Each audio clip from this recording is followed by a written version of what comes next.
For 300 years, humanity had been the galaxy's favorite pet. They were the species that said, please, and thank you when alien empires carved up their colonies. The ones who sent aid packages to worlds that had just finished bombing their outposts. The diplomatic darlings who turned the other cheek so often. Other species joked that humans must have evolved with rotating necks. The Zephyrian hegemony called them charmingly naive. The Krolex Empire referred to them as useful servants. The ancient Vorthak collective simply labeled them harmless mammals in their databases. But there's something most of the galaxy had forgotten about Earth's history, something buried in human archives that other species never bothered to translate. Before humanity reached the stars, before they learned to smile at their oppressors, they had spent thousands of years perfecting one particular skill. War, not the clean, honorable combat practiced by knight-like Zephyrians. Not the ritualistic dueling favored by the proud Krolex. Not even the cold, calculated conquest preferred by the ancient Vorthak. Humans had mastered something far more terrifying, the complete and utter annihilation of anything that threatened their survival. They had practiced it on themselves for millennia, refining it, perfecting it, until they became the most lethally efficient killers their homeworld had ever produced. Then, they learned to be nice. They chose diplomacy. They embraced peace. But choice is a powerful thing. And when the Tri-Alliance decided that humanity had outlived its usefulness, when they moved to exterminate every human colony in the Outer Rim as a resource optimization, they made one critical error. They forgot that choosing to be peaceful and being incapable of violence are two very different things. The galaxy was about to receive a 3,000-year overdue education in human history, and class was now in session. Admiral Sarah Chun stared at the holographic display floating above her desk, watching the red dots multiply across the star map like a spreading infection. Each that represented a human colony that had gone silent in the past 72 hours. New Eden, Prosperity Station, Haven's Rest. The names scrolled past in her peripheral vision, a litany of the dead. 47 colonies, reported Commander James Park, his voice carefully neutral despite the tremor in his hands. No survivors detected. No distress signals received. They're just gone. Sarah's fingers drummed against the metal surface of her desk, a habit she developed during her early days commanding patrol vessels on the Rim. Back then, the biggest threats had been pirates and the occasional territorial dispute with the Fenari traders. Simple problems with simple solutions. This was something else entirely. Show me the Kepler 442 system again, she ordered. The hologram shifted, zooming in on a cluster of planets orbiting a yellow dwarf star. 3 days ago, Kepler 442b had housed nearly 2 million human colonists. Mining facilities, agricultural domes, research stations, schools where children learned about Earth's blue skies, and vast oceans they'd never see. Now it was a charred ball of rock, its atmosphere stripped away by weapons that violated a dozen interstellar treaties. The Tri-Alliance is claiming it was a necessary resource reallocation, Park continued, reading from his tablet. They're saying the colonies were operating outside approved parameters and posed a threat to regional stability. Sarah laughed, but there was no humor in it. Resource reallocation. They're not even pretending anymore. She stood and walked to the viewport, gazing out at the stars that had once seemed so full of promise. What's our fleet status? We have 300 ships spread across the inner systems. Most are diplomatic vessels or science ships. The Zephyrians insisted we limit our military presence after the Proxima incident. Right? Can't have the humans getting ideas above their station. Sarah turned back to face her second-in-command. The Proxima incident. She remembered that day clearly. A human cargo vessel had defended itself against Zephyrian raiders, actually had the audacity to fight back instead of simply accepting the taxation as tribute. The diplomatic fallout had lasted for months, with Earth's government apologizing profusely and promising to better educate their crews about proper protocols. Ma'am, Park hesitated, then continued, there's something else. We've received communication from the Tri-Alliance leadership. They're demanding we withdraw all human presence from the Outer Rim within 96 hours. They're calling it the Human Relocation Initiative. Sarah felt something cold settle in her stomach. Relocation to where? Designated containment zones in the Sol system and 3 other star systems. They're promising adequate living space for our population. The words hung in the air like poison gas. Sarah had read enough history to recognize the language, the careful euphemisms that preceded genocide. Her great-grandfather had been a historian specializing in Earth's 20th century, and his lessons echoed in her mind. Relocation, containment, resource reallocation. The vocabulary of extinction dressed up in bureaucratic language. What's Earth's response? Park's expression grew even more grim. The Colonial Council is preparing a formal protest. They want to negotiate. Negotiate. Sarah walked back to her desk and called up another display. This one showed shipping routes, trade agreements, diplomatic accords. 3 centuries of human civilization spreading across the galaxy like a gentle tide, always asking permission, always saying please. Park, tell me something. How many species in this galaxy would negotiate if someone showed up and demanded they abandon half their territory? Ma'am, the Zephyrians. If the Krolex Empire told them to evacuate their core worlds, would they schedule a meeting to discuss terms? Park considered this. They'd declare it an act of war. The Vorthack Collective. If we demanded they relocate to adequate living space, what would they do? They'd burn our fleets out of space before the transmission finished. Sarah nodded slowly. But us? We draft formal protests. We schedule negotiations. We ask nicely for the galaxy to reconsider murdering our children. She pulled up another file on her display, this one marked with security warnings and access restrictions. Tell me, Commander, what do you know about the Geneva Conventions? Ancient Earth treaty system, wasn't it? Rules of warfare from before we reached the stars. Among other things, yes.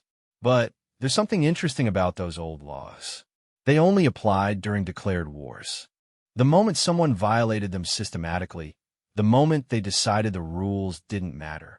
Sarah's finger hovered over a control that hadn't been touched in 300 years. Well, that's when the other side was free to respond in kind. Park was staring at her now, recognition dawning in his eyes. Admiral, you're not suggesting, I'm not suggesting anything yet. But I want you to do something for me. Access the restricted archives. Military history, specifically, Earth's conflicts from 1900 to 2200 CE. And I want you to compile a list. What kind of list? Sarah's smile was sharp as a blade. Every human military officer currently serving in Starfleet who has ancestors from Earth's old military families. Marines, Navy, Army, Air Force. The genetic lines that produced people like Patton, Rommel, Sun Tzu, Alexander, Caesar. She paused, thinking of her own heritage. Her family name wasn't European, but her grandmother had been a tactical officer in the Pacific Fleet during the Resource Wars. People whose great-grandparents knew how to win wars. Ma'am, the genetic record from that period are incomplete. Then be creative. Look for patterns. Service records, psychological profiles, tactical assessments. Find me the humans who still remember what we used to be. Sarah turned back to the viewport, watching a supply convoy drift past in the distance. Those ships were carrying medicine and food to alien worlds, part of humanity's ongoing tribute to galactic peace. The Tri-Alliance thinks we're harmless because we choose to be harmless. They've forgotten there's a difference. Park was quiet for a long moment. When he spoke again, his voice was different. Harder. How far back should I go? Earth's military history is extensive. All of it. From the first human who picked up a rock to defend his tribe to the last general who commanded Earth's defense fleets before we joined galactic civilization. Sarah called up one more display, this one showing the locations of human deep space installations, research facilities, mining operations, places where humans worked alone, far from alien oversight. In Park, include the black projects in your search. Black projects, ma'am? Sarah's smile grew wider. Every military in history has had them. Research programs that don't officially exist. Weapons that were never built. Strategies that were never implemented because they were too terrible to consider. She gestured at the star map, at the red dots marking dead human worlds. I think we're about to consider them. Park nodded slowly and turned to leave, but Sarah called him back. One more thing. Send a message to all human colonies still in contact. Tell them to start evacuating non-essential personnel to the inner systems. Make it sound like a routine safety measure. And essential personnel? Sarah looked at the names scrolling past on her display. Scientists, engineers, miners, farmers, teachers, human beings who had done nothing wrong except exist in a galaxy that had decided they were inconvenient. Essential personnel volunteer for extended duty.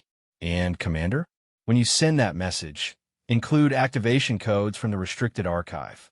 The ones marked Broken Arrow. Park's face went pale. Every human in Starfleet knew what those codes meant, even if most had never expected to see them used.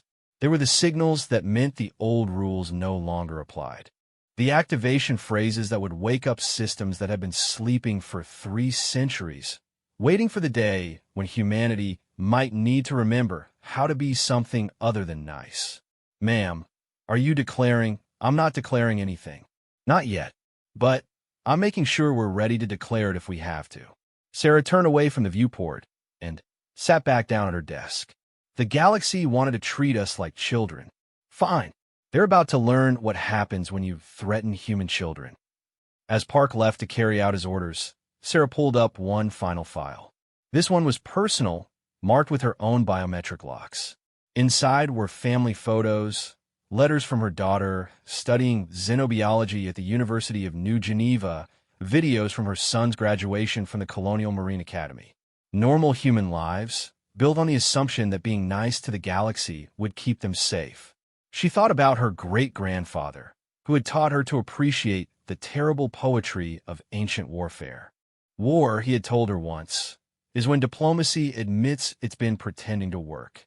He had studied the humans who came before spaceflight, the ones who had conquered continents and reshaped the world with nothing but determination and ingenuity.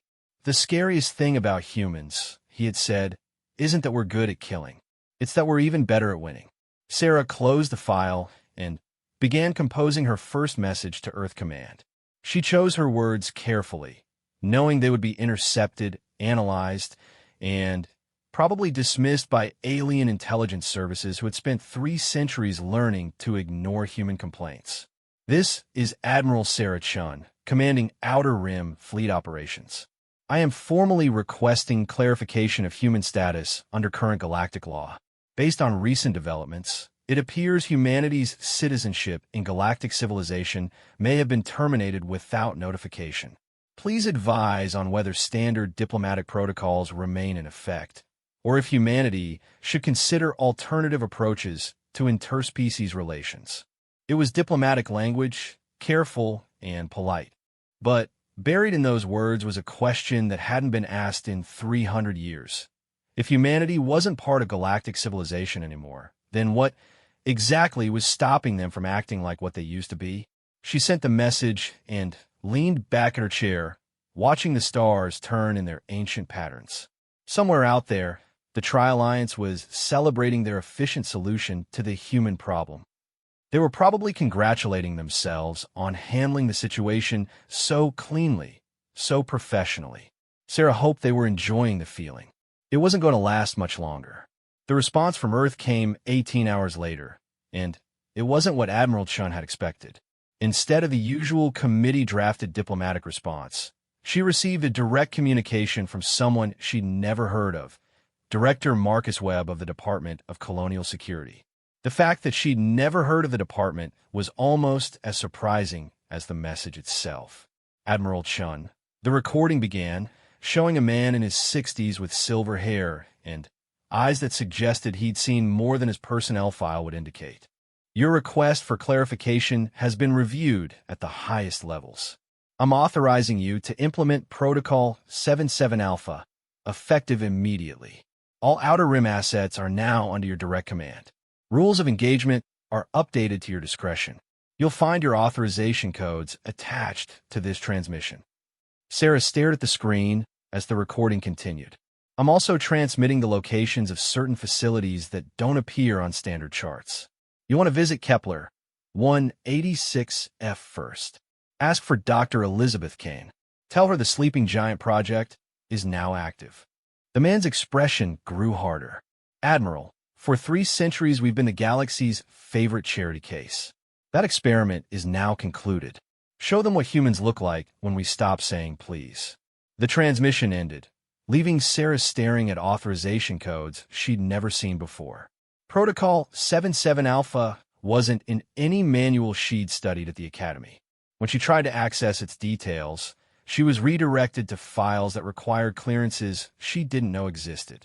Commander Park appeared in her doorway, tablet in hand, and an expression that mixed confusion with excitement. Ma'am, I got that list you requested, but there's something odd about the results. Show me. Park activated his tablet's holographic display, filling the air above Sarah's desk with a complex genealogical chart. Red lines connected names across centuries, creating patterns that looked almost like a battle plan. I started with obvious families, military dynasties, families with multiple generations in combat roles. But when I cross-referenced with current Starfleet personnel, I found something interesting. Sarah studied the display. These percentages, 43% of human officers in active service have direct genetic links to Earth's military families. Not distant connections, ma'am. Direct descendant lines. Park highlighted several clusters of names. It's not random distribution. Someone's been selecting for these traits. Selecting? Look at the Academy admission records, the psychological profiles, the assignment patterns. Park pulled up another layer of data.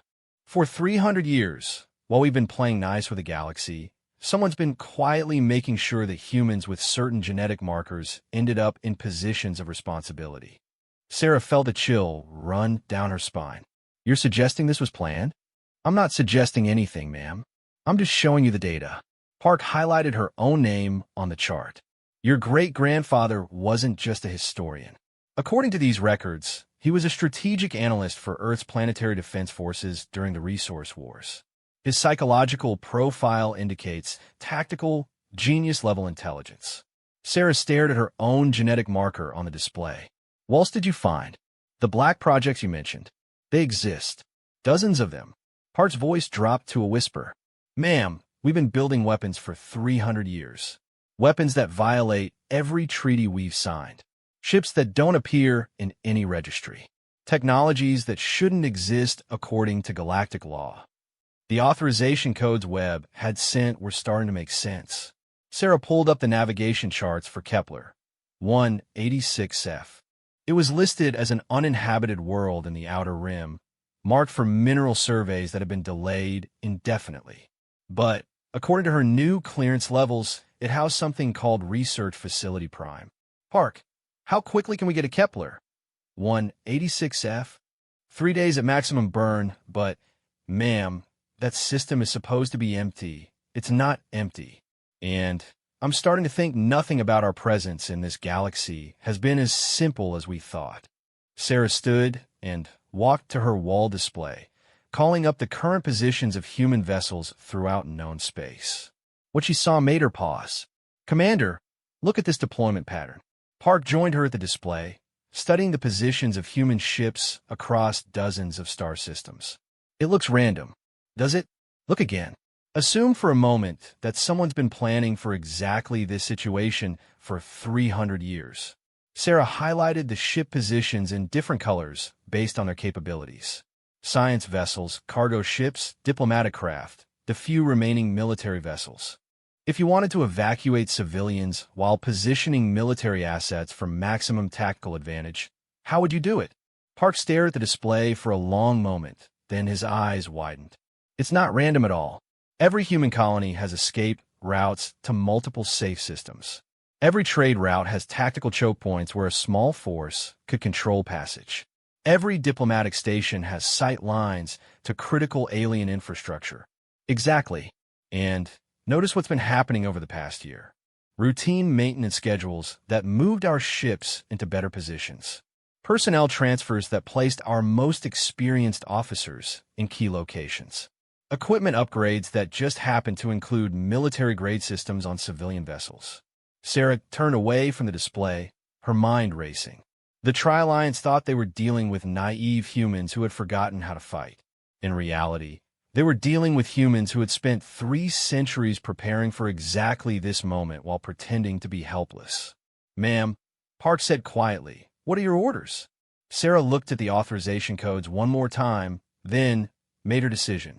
Set course for Kepler 186F, maximum burn.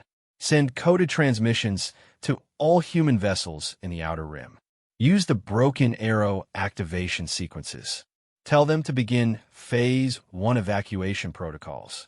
What's Phase 1? I don't know yet, but I suspect we're about to find out. Sarah paused at her desk, looking at the family photos one more time. And, Commander, start monitoring all Tri-Alliance communications.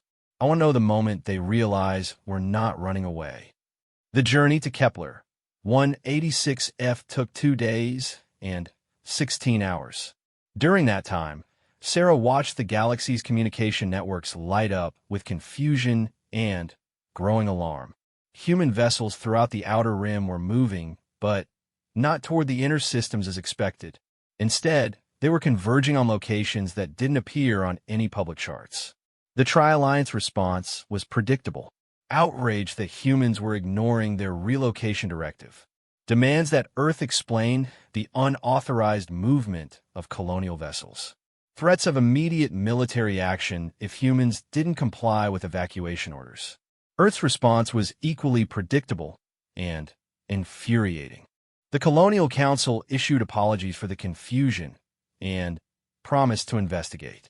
They claimed that communication delays were causing coordination problems and assured the Tri-Alliance that human compliance was merely delayed, not defiant. But buried in the official diplomatic language were coded phrases that Sarah now understood. Communication delays meant activation of dormant networks. Coordination problems meant military assets were moving into position. Delayed compliance meant humanity was buying time. Dr. Elizabeth Kane was waiting when Sarah's ship arrived at Kepler 186F. The woman who greeted them at the docking bay looked like a university professor, complete with wire-rimmed glasses and a lab coat covered in coffee stains. She also had the bearing of someone accustomed to command and the kind of security clearance that could make entire star systems disappear from official records. "Admiral Chun, welcome to Research Facility Prime." Dr. Kane gestured for them to follow her through corridors that definitely hadn't been built recently. "I've been expecting you for 300 years. I am Sore. Not you specifically, but someone like you. A human military officer who would eventually need to see what we've been building." Kane led them to an elevator that descended far deeper than should have been possible on a supposedly uninhabited world. "Tell me, Admiral, what do you know about the Fermi paradox?" Sarah exchanged glances with Commander Park. The question of why Earth hadn't encountered alien life before joining galactic civilization? It's considered a historical curiosity now. Is it? Kane's smile was sharp. What if I told you that Earth had encountered alien life long before official first contact? What if I told you that humanity's entry into galactic civilization wasn't a discovery, but a carefully orchestrated infiltration? The elevator opened onto a vast underground complex that stretched beyond the limits of Sarah's vision. Laboratories, manufacturing facilities, testing ranges, and what looked like entire shipyards carved out of the planet's crust. Thousands of humans moved through the facility with the efficiency of people who had been working on the same project for generations. 300 years ago, Kane continued as they walked past weapons that Sarah couldn't identify. Earth's governments realized something important. The galaxy was full of predators who saw humanity as prey. We could either become their victims, or we could become something they never expected. She gestured at a display showing ship designs that looked nothing like standard human vessels. "We chose option 3. We became their parasites." Sarah stopped walking. "Parasites? Think about it. For 3 centuries, humans have been the galaxy's favorite servants. We've been inside every alien government, every military, every research facility. We've learned their languages, their technologies, their tactics. We've mapped their worlds, identified their weaknesses, cataloged their resources. Kane's eyes gleamed, and all the while we've been building. They entered a command center that rivaled anything Sarah had seen at Earth Command. Holographic displays showed the positions of alien fleets throughout known space, technical specifications for weapons, and ships that officially didn't exist. Personnel files for humans in positions throughout galactic civilization, many of whom were apparently not as harmless as they seemed. The Sleeping Giant project, Kane explained, was based on a simple premise. Someday, the galaxy would decide that humans were more trouble than we were worth. When that day came, we would reveal what we actually were. She activated one of the displays, showing a ship design that made Sarah's breath catch. Admiral, meet the UES Retribution, humanity's first honest warship. The vessel on the display was beautiful in the way that apex predators are beautiful. Sleek, purposeful, and radiating menace from every line of its design. It was larger than anything in the current human fleet, but more than that, it looked like it had been designed by people who understood that space warfare was about complete annihilation of the enemy. How many? Sarah asked quietly. 47 ships of various classes, all currently in hidden anchorages throughout the Outer Rim. But, Admiral, the ships are just the beginning. Kane gestured to another display showing weapon specifications that violated several laws of physics. We've had 300 years to study alien technology while they ignored ours. Do you know what happens when you combine human military doctrine with Vort-Hack energy manipulation and Zephyrian metallurgy? Park was staring at the display with the expression of someone whose worldview had just been completely reconstructed. Ma'am, these yield calculations are conservative estimates, Kane finished. We've been very careful to test our weapons only in remote locations. The galaxy's seismic monitoring networks have cataloged our tests as natural phenomena for 3 centuries. Her smile grew wider. They think those supernovas in unpopulated systems were stellar collapse. They were actually weapons testing. Sarah felt something shift in her chest, a feeling she couldn't quite identify at first. Then, she realized what it was: hope. For the first time since the red dots had started appearing on her star maps, she felt like humanity might actually survive this. Dr. Kane, how quickly can you have those ships operational? They've been operational for 50 years, Admiral. We've just been waiting for authorization to use them. Kane pulled up another display, this one showing communication intercept from the Tri-Alliance. Which brings us to the current situation. Our intelligence networks indicate the Tri-Alliance is planning to begin systematic extermination of human populations in 72 hours. Intelligence networks? Admiral, there are humans in very high positions throughout the galaxy. Many of them don't even know their assets. But when we activate the Broken Arrow protocols, certain individuals will remember training they thought was just patriotic education. Kane's expression grew serious. We're about to discover how thoroughly we've infiltrated galactic civilization. Sarah looked around the command center, at the humans working with quiet efficiency to prepare for a war that most of their species didn't even know was coming. What do you need from me? Command authorization for Phase 2. The Sleeping Giant is awake, Admiral. Now we need someone to tell it what to do. Sarah thought about her daughter at university, her son in the Marines, the 2 million humans who had died at Kepler 442b. She thought about 300 years of saying please and thank you while building the infrastructure for the most comprehensive military surprise in galactic history. Dr. Kane, show me everything. Every ship, every weapon, every asset we have in place. Sarah's voice was steady, but there was something new in it. Something that hadn't been heard from a human commander in 3 centuries. It's time for the galaxy to meet the species we used to be. Outside, the stars continued their ancient dance, unaware that one small yellow star's third planet had just stopped pretending to be harmless. The Tri-Alliance was planning genocide. They had no idea they were about to face extinction. The war began exactly 71 hours and 37 minutes later, but not the way the Tri-Alliance had planned. Admiral Sarah Chun stood in the command center of the UES Retribution, watching displays that showed the simultaneous activation of human assets across 47 star systems. The ship around her hummed with power that felt almost alive, as if 300 years of suppressed human aggression had been compressed into its hull plating and weapons systems. Phase 2 is active across all sectors, reported Commander Parr from his new position at the tactical station. Human assets are responding beyond projected parameters. Sarah nodded, watching the displays update in real time. Dr. Kane hadn't been exaggerating when she'd said they would discover how thoroughly humans had infiltrated galactic civilization. In the past 6 hours, power grids had failed on 17 major Tri-Alliance worlds. Communication networks were experiencing technical difficulties that seemed to specifically affect military frequencies. Transport systems were suffering from coordinated malfunctions that stranded alien fleets in positions where they couldn't support each other. Most remarkably, it was all happening through perfectly legal channels. Humans in engineering positions were simply following standard safety protocols. Human technicians were conducting routine maintenance at precisely the worst possible moments. Human administrators were processing urgent requests with exactly the bureaucratic efficiency that aliens have been complaining about for centuries.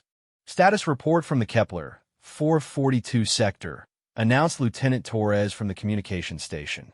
The UES Vengeance has successfully retrieved survivors from the mining colonies.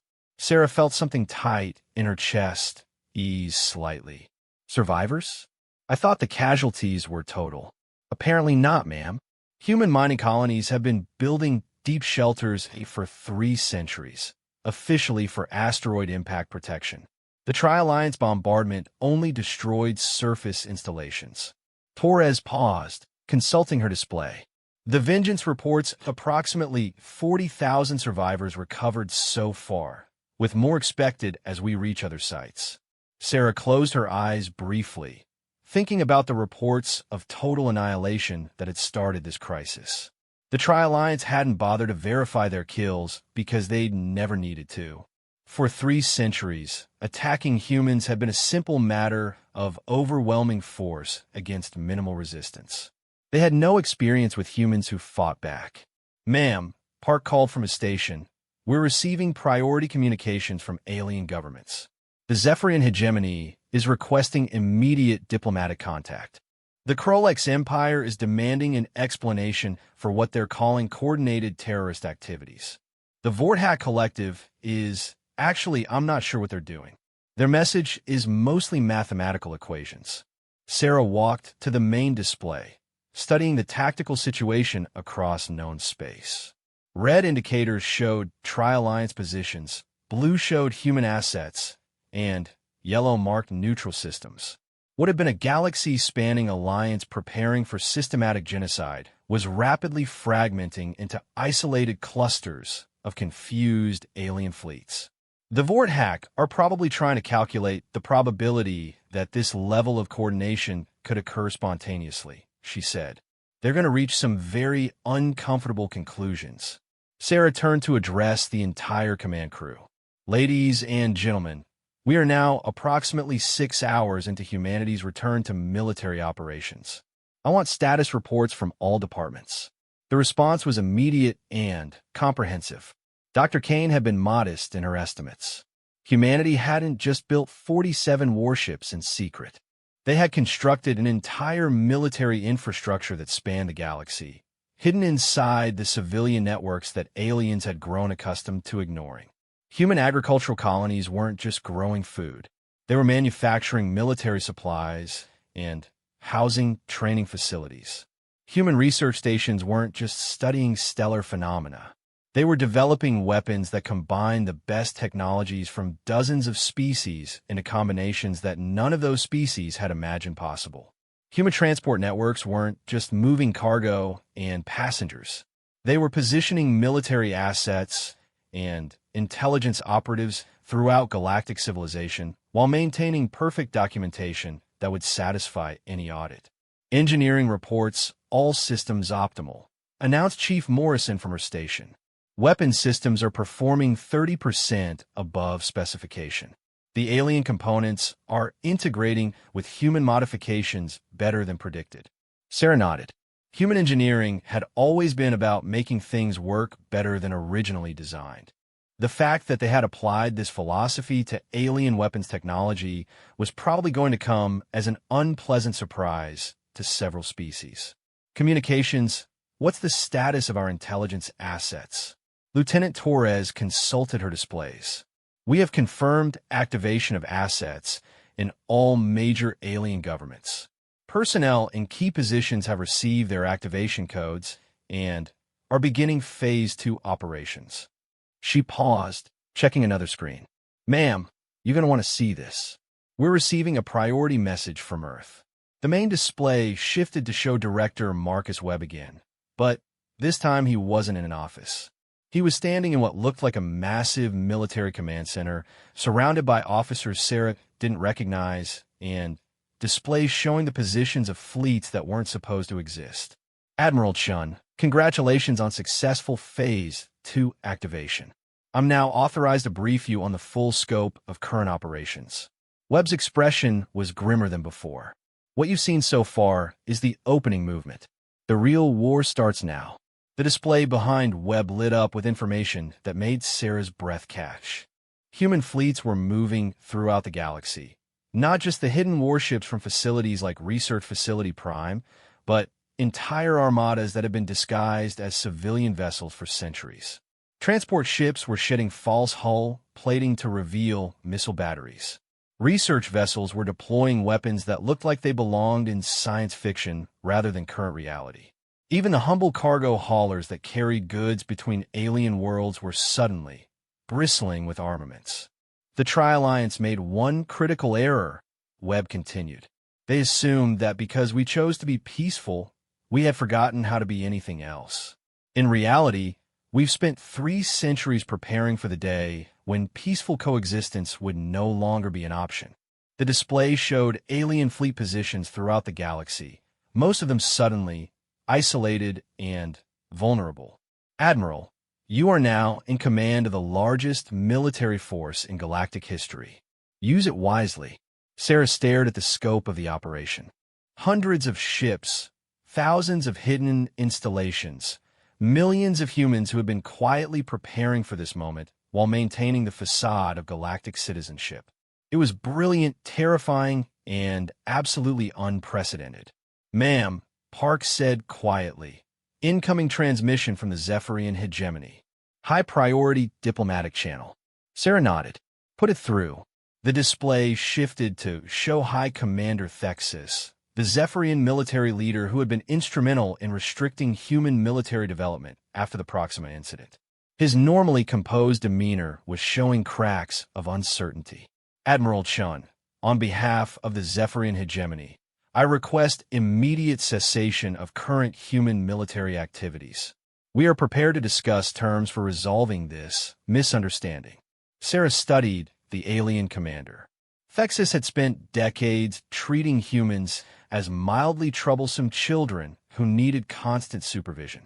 His species prided themselves on honor and martial prowess, considering humans to be inferior warriors who relied too heavily on technology and tactics. High Commander Thexus, Sarah replied, her voice perfectly polite. I'm afraid there seems to be some confusion. Humanity is not engaging in military activities. We are conducting defensive operations in response to the Tri-Alliance declaration of genocide against human populations. Thexus's expression shifted. Admiral, our intelligence indicates coordinated attacks on Tri-Alliance infrastructure across 47 systems. This level of coordination suggests military planning on a massive scale. Does it? Sarah smiled. Or does it suggest that when you systematically oppress a species for 3 centuries while they build infrastructure throughout your civilization, that species develops the capacity to defend itself? She gestured to Commander Park, who began transmitting data to the Zephyrian fleet.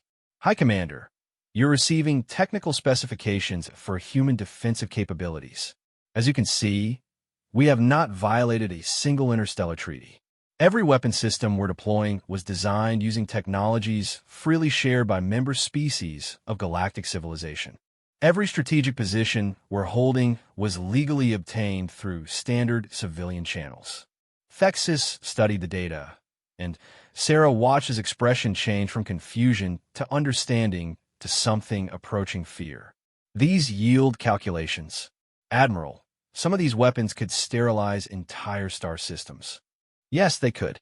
Fortunately, humanity has no interest in sterilizing star systems. We're content to simply remove the threat to human populations. Sarah's tone remained conversational, but her words carried an unmistakable edge. The question, High Commander, is whether the Zephyrian hegemony considers itself part of that threat. There was a long pause as Thexis consulted with advisors outside the camera range. When he returned his attention to the screen, his posture had changed subtly. Sarah recognized the shift.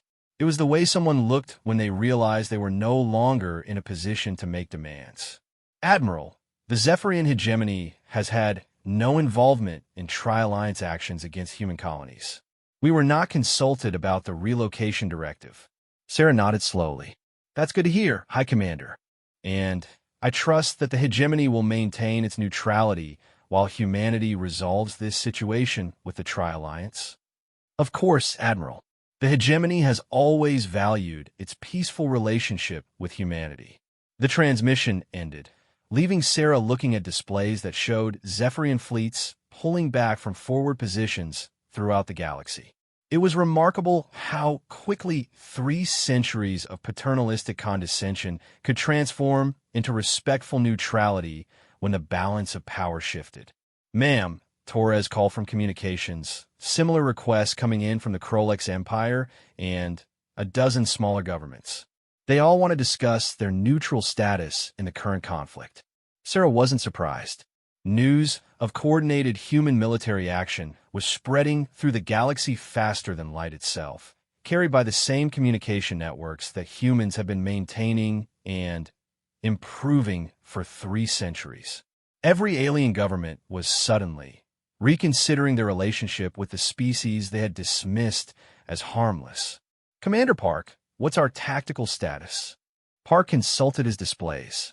All human assets report ready for Phase 3 operations. The Tri-Alliance core fleets are beginning to consolidate for what appears to be a coordinated counterattack. He highlighted several star systems on the main display. Intelligence indicates they're planning to assault human population centers in the inner systems.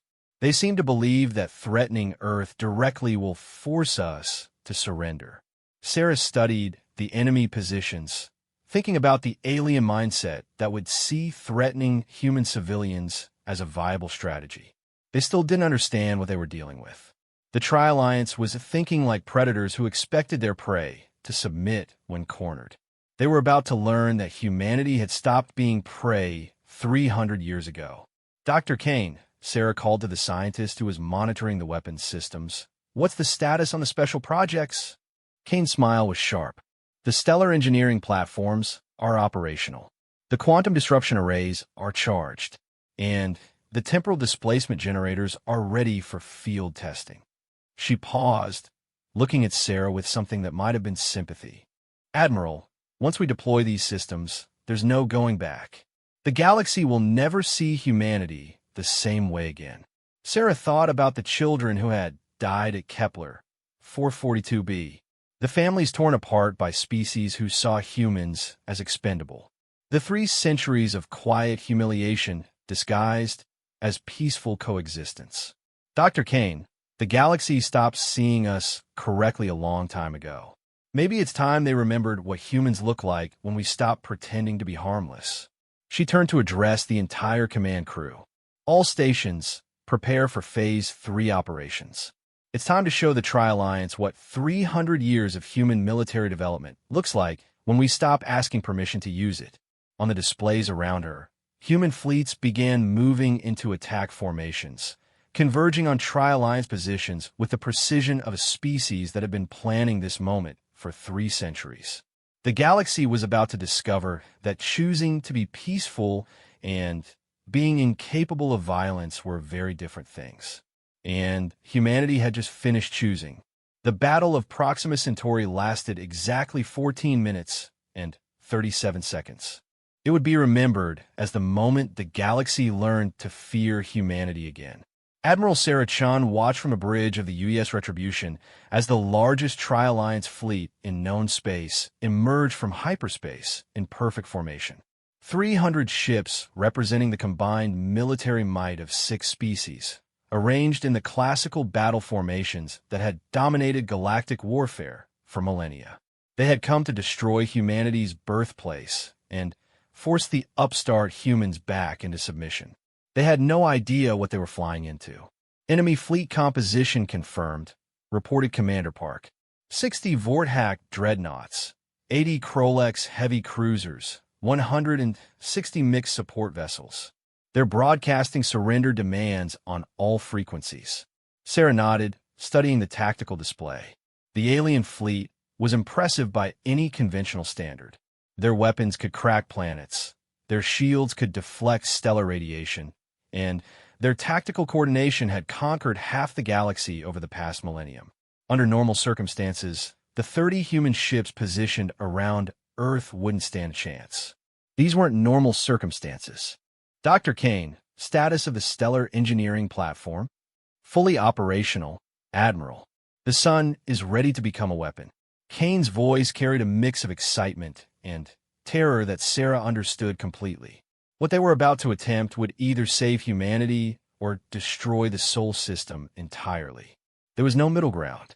Communications, open a channel to the Tri-Alliance fleet. The main display shifted to show Admiral Korthak, the Vorthack commander who had orchestrated the destruction of human colonies in the Outer Rim. His crystalline features reflected the lights of his command bridge, and his voice carried the absolute confidence of someone who had never lost a battle. Humans of Earth, you have violated galactic law and committed acts of terrorism against peaceful member species. Surrender immediately and accept relocation to designated containment areas, or face the consequences of your aggression. Sarah looked at the alien who had ordered the deaths of millions of her people, and her response was delivered with the same polite tone she might use to decline a dinner invitation. Admiral Korthak, humanity appreciates your concern for galactic law. However, we must respectfully decline your generous offer of genocide. Instead, we'd like to make a counter-proposal. Korthak's expression shifted to what Sarah had learned to recognize as Vorthack confusion. You're in no position to make proposals, human. Surrender or be destroyed. Actually, Admiral, we're in an excellent position to make proposals. You see, while you've been arranging your very impressive fleet in classical battle formations, we've been making some modifications to local space. Sarah gestured to Commander Park, who began transmitting data to the alien fleet.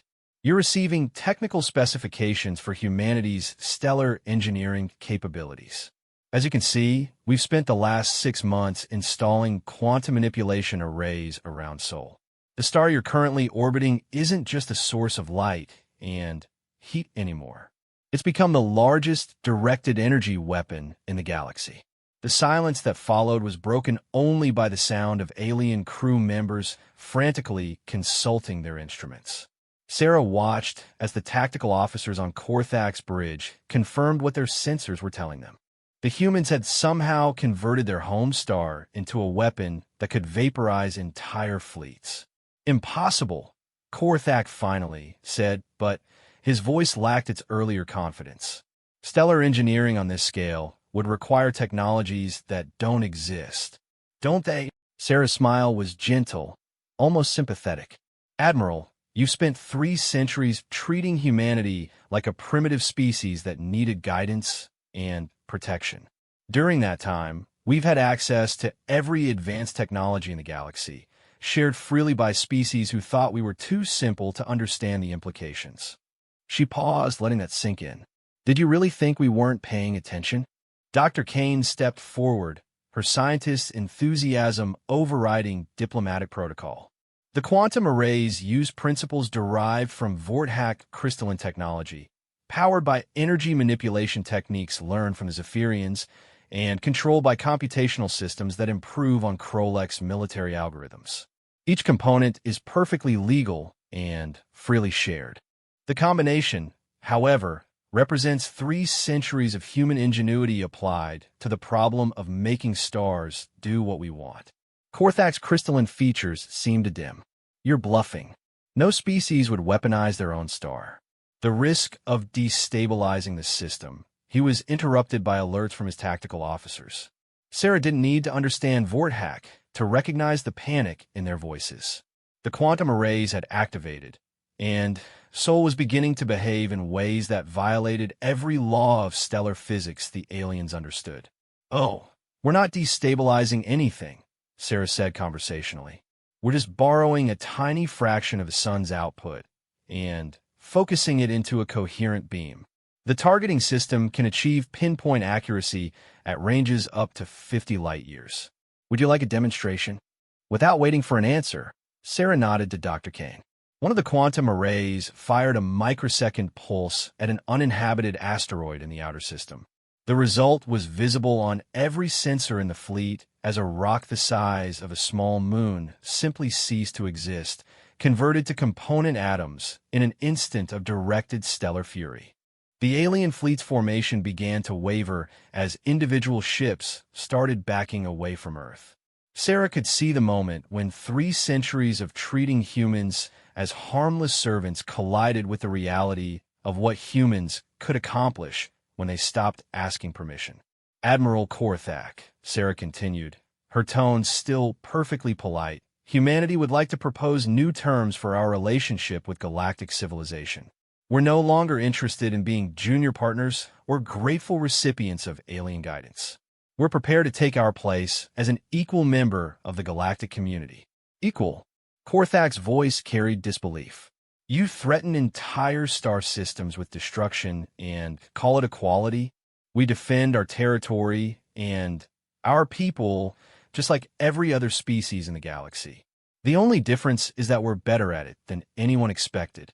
Sarah gestured at the displays, showing the tactical situation. "Admiral, your fleet came here to commit genocide. Our response has been to develop a defensive system that makes such actions impossible. Which of us is really the aggressor?" Commander Park stepped forward, consulting his tactical displays. "Admiral, we're receiving communications from human fleets throughout the galaxy. Phase 3 operations have concluded successfully across all sectors." Sarah nodded, unsurprised. While the Tri-Alliance have been concentrating their forces for the assault on Earth, human fleets have been systematically dismantling their infrastructure across dozens of star systems. Not through bombardment or invasion, but through precision strikes that disabled military assets while leaving civilian populations untouched. "Admiral Korthak," Sarah said, "I'm transmitting updated tactical information to your fleet. As you'll see, the Tri-Alliance military no longer exists as an effective force. Your shipyards have been disabled, your weapons manufacturing has been shut down, and your command networks have been compromised." She paused, watching the alien commander process the scope of humanity's victory. "However, we've been very careful to avoid civilian casualties. This isn't genocide, Admiral. It's surgery." The displays on Korthak's bridge were showing the complete collapse of Tri-Alliance military power across the galaxy. Centuries of accumulated military might had been neutralized in a matter of hours by opponents they had consistently underestimated.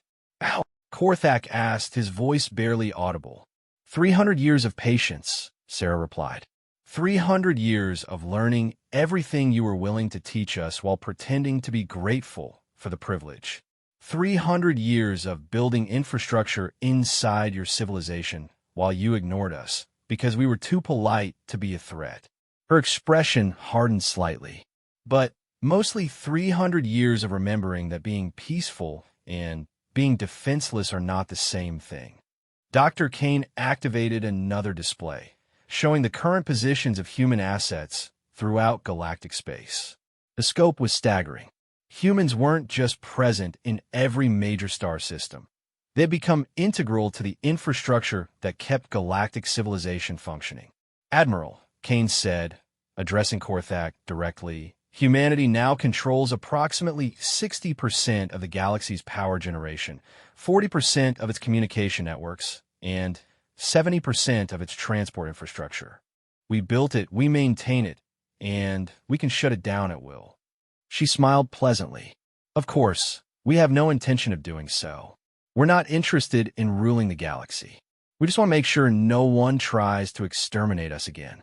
The silence stretched for several minutes as Korthak consulted with his advisors. Sarah could imagine the conversations taking place on alien ships throughout the fleet. Military officers who had built their careers on the assumption of human inferiority were being forced to confront evidence of human technological superiority that spanned centuries. When Korthak finally spoke again, his voice had changed. The authority was gone, replaced by something Sarah had never heard from a Tri-Alliance commander: respect. Admiral Chun, what are humanity's terms? Sarah had been thinking about this moment for days, but the words still felt strange as she spoke them. For 3 centuries, humans have been the ones receiving terms, not dictating them. First, immediate cessation of all hostile actions against human populations. Second, recognition of human territorial sovereignty in our established colonies and trade routes. Third, full diplomatic status for humanity as an independent galactic power. She paused, watching Korthak's expression. And fourth, reparations for the colonies you destroyed and the lives you took. Reparations? You murdered 2 million civilians at Kepler, 442b alone.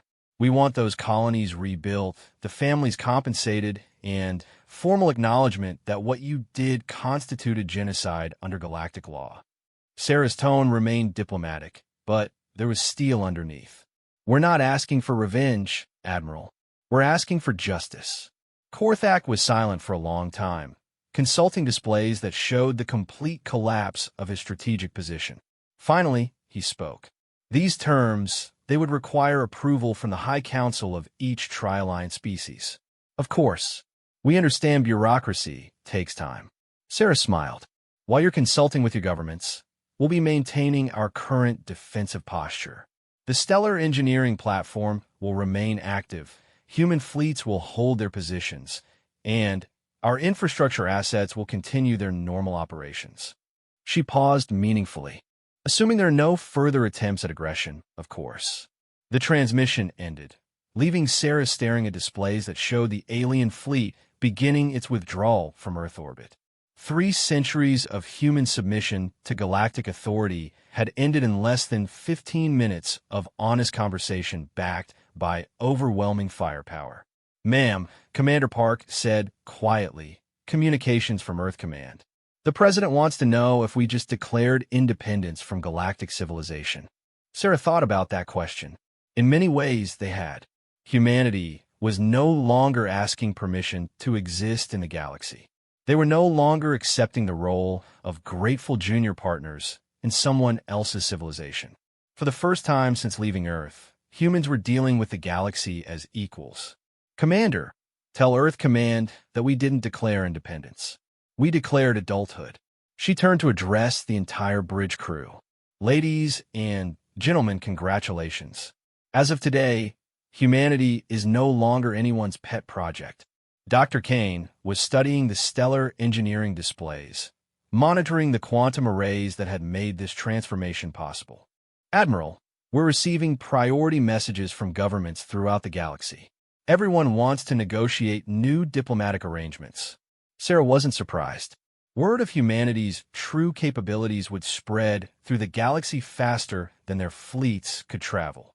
Every species that had dismissed humans as harmless would be reconsidering their assumptions. Every government that had treated humanity as a client state would be wondering what other surprises humans had kept hidden. Schedule meetings with anyone who wants to talk, Sarah said. But make sure they understand the ground rules. We're not negotiating from a position of weakness anymore. We're not grateful for the privilege of their attention. We're offering partnership between equals, nothing more and nothing less. Outside the viewports, Earth turned in its ancient orbit around a star that had become humanity's ultimate guarantee of security. The planet looked the same as it always had, blue and green and beautiful. But everything else had changed. For 300 years, humanity had been the galaxy's favorite charity case. That experiment was now concluded. The galaxy was about to learn what humans looked like when they stopped saying please and started making demands. And somewhere in the depths of space, other species were beginning to wonder what other harmless civilizations might be hiding similar surprises. Humanity's revelation had implications that would reshape galactic politics for generations to come. The age of human docility was over. The age of human equality had begun.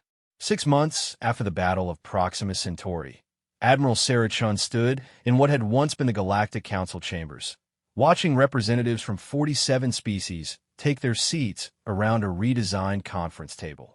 The old circular arrangement, where humans had sat in the back row as observer participants, had been replaced with a more practical design that acknowledged new realities. Humanity now sat at the head table. The transformation hadn't been without complications. 3 species had initially refused to recognize human territorial claims, leading to what diplomatic historians would later call the adjustment period.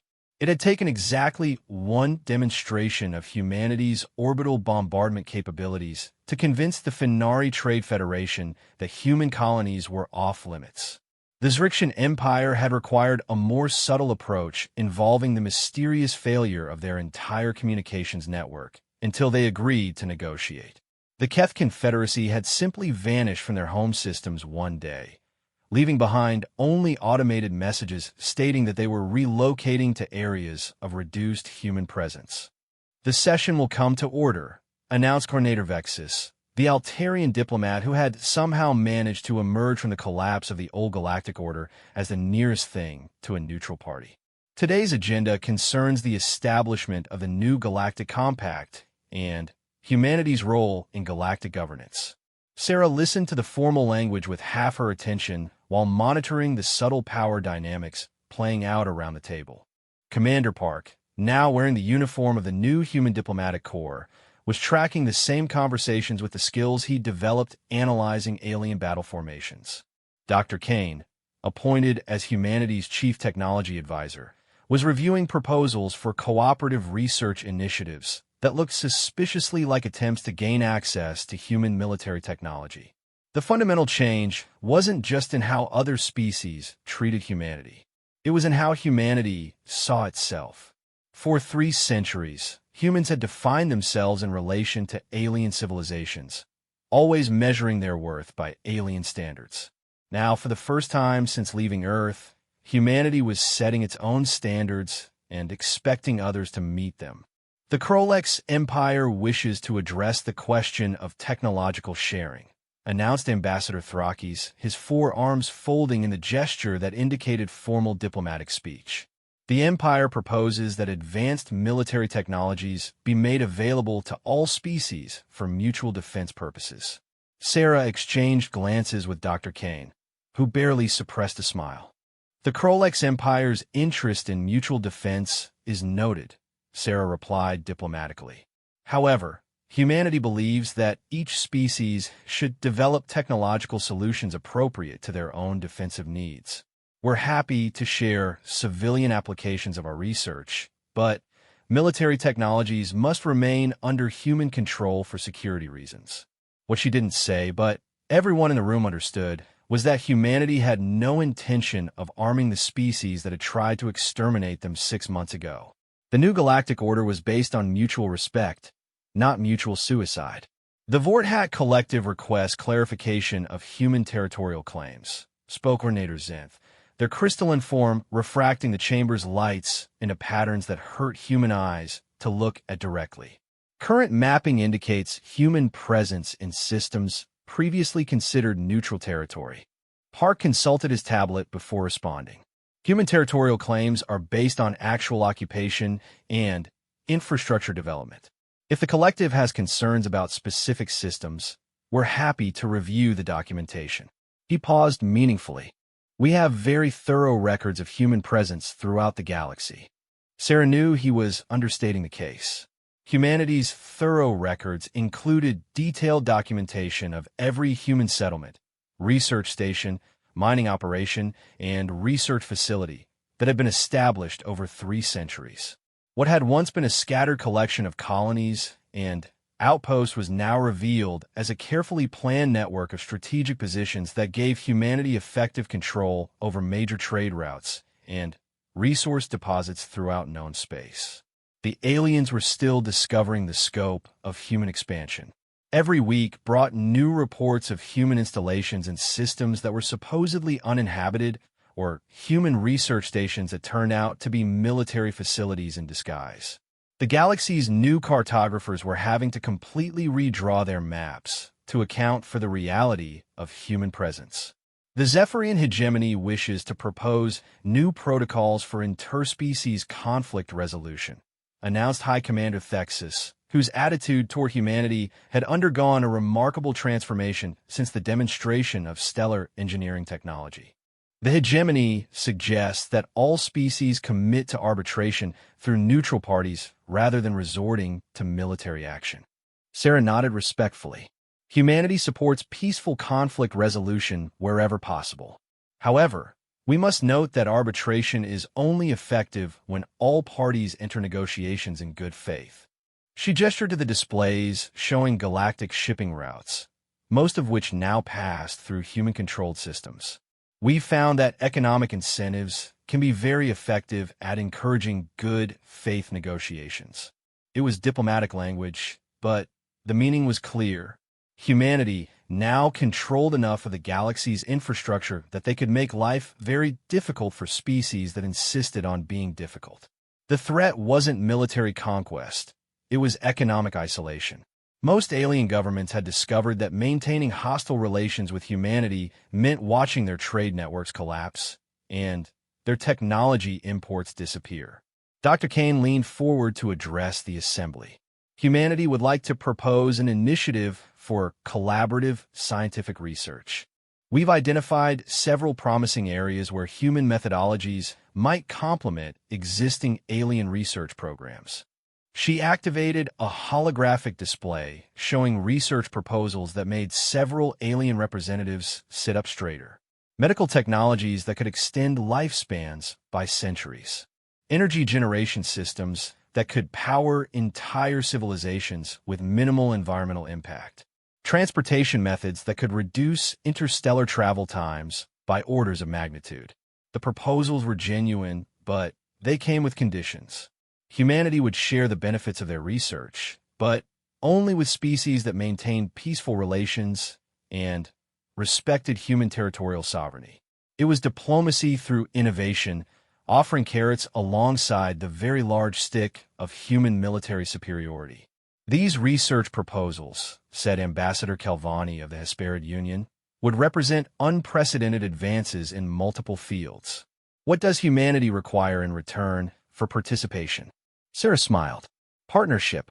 Real partnership, not the patron-client relationships that characterized the old galactic order. She gestured around the chamber.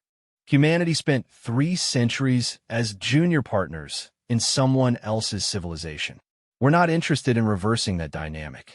We want to build something new. It was a radical concept by galactic standards.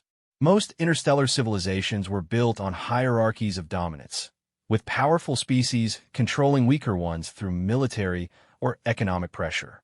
Humanity was proposing something different, a confederation of equals working together for mutual benefit. The aliens were struggling to understand it, partly because many of them had never experienced true equality in their relations with other species. The Vorthak had dominated through technological superiority, the Zephyrians through military prowess, the Kroleks through economic control. Humanity was offering to share power rather than hoard it.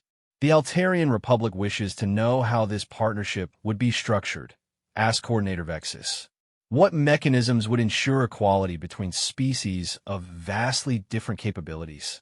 Commander Park activated a new display showing proposed governmental structures. Humanity suggests a council system based on contribution rather than population or military strength. Each species would have voting power proportional to their contributions to collective projects, whether those contributions are resources, knowledge, labor, or innovation. Sarah watched the alien representatives process this idea. It was fair in a way that the old system had never been, but it also meant that species would need to actually contribute something valuable to maintain their influence. No more automatic authority based on age or military power. No more expecting other species to provide tribute without offering anything in return. This system would require significant changes to existing governmental structures, observed Ambassador Thrakis. Yes, it would, Sarah agreed. Change is never comfortable, but the alternative is maintaining a system that led to attempted genocide against human populations. Her tone remained diplomatic, but the reminder was intentional. Humanity is offering a better way forward. We hope other species will choose to join us. Dr. Kane stood to address the assembly directly. I want to show you something, she said, activating a holographic display that filled the center of the chamber.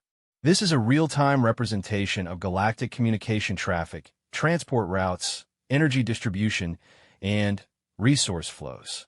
The display showed the galaxy as a living network of connections, with streams of data, cargo, and energy flowing between star systems in patterns that looked almost organic. But there was something obvious about the pattern that made several alien representatives lean forward in their seats. Notice anything interesting? Kane asked. The central nodes, whispered Coordinator Zenth. The systems with the highest traffic density are all human-controlled, Kane finished. Not because we conquered them, but because we built them. For 3 centuries, while you saw us as harmless servants, we were actually building the infrastructure that keeps galactic civilization running. The implications were staggering. Humanity hadn't just developed military superiority. They had become indispensable to the basic functioning of galactic society. The communication networks, the trade routes, the energy distribution systems, all of it depended on human-built and human-maintained infrastructure. This is why we're offering partnership instead of demanding surrender, Sarah said, standing to address the assembly. We could shut down galactic civilization tomorrow if we wanted to. Every species here would find themselves isolated in their home systems, cut off from the trade and communication networks that their societies depend on. She paused, letting that sink in. But we don't want to rule the galaxy. We want to improve it. Ambassador Kelvani spoke for many when she asked, what assurance do we have that humanity won't use this power for conquest? Sarah considered the question seriously. The same assurance you had that we wouldn't use it for revenge after you tried to exterminate us. We're offering you the benefit of 3 centuries of evidence about human behavior. When we had the power to destroy our enemies, we chose to disable them instead. When we could have demanded unconditional surrender, we offered negotiated settlements. When we could have claimed ownership of the galaxy, we proposed partnership. She gestured to the holographic display, still showing the galaxy's interconnected networks. Humanity has learned something that took us thousands of years to understand on Earth. Sustainable power comes from making others stronger, not weaker. We want partners, not subjects. The session continued for hours, working through the details of what would become known as the Terran Accords. Trade agreements that treated humanity as an equal partner. Research collaborations that combined human innovation with alien expertise. Defense arrangements that acknowledged human military superiority while respecting alien sovereignty. Most importantly, the Accords established the principle that would reshape galactic politics. No species had the right to determine the fate of another. The old system of patron species controlling client civilizations was formally abolished, replaced by a confederation where each member's influence was based on their contributions rather than their military power. When the session finally ended, Sarah found herself standing alone in the empty chamber, looking at the star charts that showed humanity's new position in the galaxy. Commander Park joined her, consulting his tablet. Early reports suggest most major species will ratify the Accords within the month, he said. The few holdouts are starting to reconsider as they realize the economic implications of isolation. Sarah nodded. And the intelligence reports? Fascinating. We're detecting increased research activity in several alien civilizations. They're trying to figure out how we did it. Park smiled. Apparently, discovering that humans have been hiding this level of capability for 3 centuries has made everyone wonder what other species might be concealing. Sarah laughed. That was an unintended consequence she hadn't considered. Humanity's revelation hadn't just changed how aliens saw humans. It had made them suspicious of each other. The old assumptions about technological and military capabilities were crumbling throughout the galaxy. Any signs of other species developing similar capabilities? Nothing definitive yet, but the Hesperid Union has started some very interesting research programs. And there are reports of unusual activity in some of the older civilizations near the galactic core. Part paused. Admiral, we may have started something bigger than we intended. Sarah considered this. Humanity's emergence as a galactic power had been based on 3 centuries of patience, planning, and careful preparation. But they had also benefited from being underestimated, from operating in a galaxy where other species weren't looking for hidden capabilities. That advantage was gone now. Every species in the galaxy was reassessing their assumptions about their neighbors. The age of comfortable predictability was ending, replaced by an era where any civilization might be concealing game-changing capabilities. Maybe that's not such a bad thing, Sarah said finally. The old system was stable, but it was also stagnant. Nobody was trying to improve because nobody had to. Competition might force everyone to become better. She thought about Earth, where humanity had spent millennia in constant competition with itself, driving innovation and development at a pace that had amazed their alien neighbors. Perhaps the galaxy needed a dose of that competitive spirit. Besides, she continued, humanity will always have one advantage that's hard to replicate. What's that? Sarah smiled, thinking about the generations of humans who had maintained their deception while building the infrastructure for galactic transformation. The engineers who had hidden military applications inside civilian projects. The scientists who had developed revolutionary technologies while pretending to struggle with basic concepts. The diplomats who had smiled and nodded while planning the downfall of their condescending patrons. We're really good at being patient. Outside the chamber's viewports, the galaxy continued its ancient rotation, unaware that the balance of power had shifted permanently. Humanity had stopped being nice, and the universe would never be the same. But perhaps that was for the best. A galaxy where every species had to earn respect rather than demand it, where innovation was rewarded and stagnation was punished, where the only measure of worth was what you contributed rather than how many others you could dominate. That was a galaxy worth building. And humanity had just finished laying the foundation.